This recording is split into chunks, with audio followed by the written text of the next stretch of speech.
ಈ ಆರೋಪಿಗಳ ಜೊತೆ ಇನ್ನಷ್ಟು ಸೆಲೆಬ್ರಿಟಿಗಳೆಲ್ಲ ಲಿಂಕಲ್ಲಿ ಇದ್ರು ಅನ್ನುವಂಥದ್ದು ಒಂದು ಚರ್ಚೆ ತನಿಖೆ ಆಗ್ತಾ ಇದೆ ಸರ್. ಅಲ್ಲ,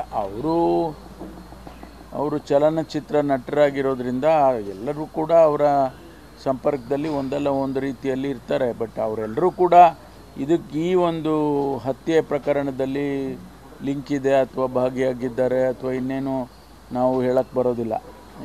ಏನು ಎವಿಡೆನ್ಸ್ಗಳೇನು ಸಿಗುತ್ತೆ ಅದರ ಆಧಾರದ ಮೇಲೆ ಇನ್ವೆಸ್ಟಿಗೇಷನ್ ಮುಂದುವರಿಯುತ್ತೆ.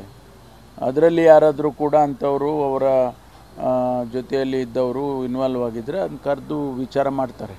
ಈ ಆರೋಪಿಗಳ ಜೊತೆ ಇನ್ನಷ್ಟು ಸೆಲೆಬ್ರಿಟಿಗಳೆಲ್ಲ ಲಿಂಕಲ್ಲಿ ಇದ್ರು ಅನ್ನುವಂಥದ್ದು ಒಂದು ಚರ್ಚೆ ತನಿಖೆ ಆಗ್ತಾ ಇದೆ ಸರ್. ಅಲ್ಲ, ಅವರು ಚಲನಚಿತ್ರ ನಟರಾಗಿರೋದ್ರಿಂದ ಎಲ್ಲರೂ ಕೂಡ ಅವರ ಸಂಪರ್ಕದಲ್ಲಿ ಒಂದಲ್ಲ ಒಂದು ರೀತಿಯಲ್ಲಿ ಇರ್ತಾರೆ. ಬಟ್ ಅವರೆಲ್ಲರೂ ಕೂಡ ಈ ಒಂದು ಹತ್ಯೆ ಪ್ರಕರಣದಲ್ಲಿ ಲಿಂಕ್ ಇದೆ ಅಥವಾ ಭಾಗಿಯಾಗಿದ್ದಾರೆ ಅಥವಾ ಇನ್ನೇನು ನಾವು ಹೇಳಕ್ಕೆ ಬರೋದಿಲ್ಲ. ಏನು ಎವಿಡೆನ್ಸ್ಗಳೇನು ಸಿಗುತ್ತೆ ಅದರ ಆಧಾರದ ಮೇಲೆ ಇನ್ವೆಸ್ಟಿಗೇಷನ್ ಮುಂದುವರಿಯುತ್ತೆ. ಅದರಲ್ಲಿ ಯಾರಾದರೂ ಕೂಡ ಅಂಥವರು ಅವರ ಜೊತೆಯಲ್ಲಿ ಇದ್ದವರು ಇನ್ವಾಲ್ವ್ ಆಗಿದ್ದರೆ ಅದನ್ನ ಕರೆದು ವಿಚಾರ ಮಾಡ್ತಾರೆ.